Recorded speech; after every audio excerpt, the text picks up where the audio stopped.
যে আমি হাটহাজারী প্রবাসী জাতীয়তাবাদী ফোরামের উদ্যোগে তারেক রহমানের জন্মদিন উপলক্ষে দোয়া মাহফিল এবং হাটহাজারী জাতীয়তাবাদী ফোরামের নবগঠিত কমিটির পরিচিতি সভা সৌদি আরবের জেদ্দার কিং আব্দুল আজিজ হসপিটালের পাশে অনুষ্ঠিত হয়।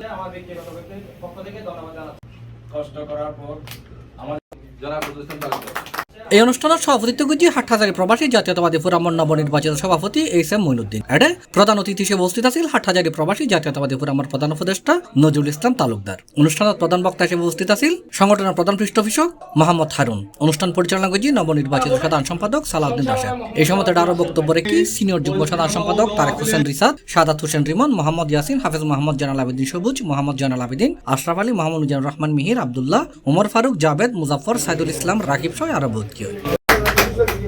শেষে দোয়া এবং মোনাজাতের মধ্য দিয়ে অনুষ্ঠানের সমাপ্তি হয়। সি+, চট্টগ্রাম।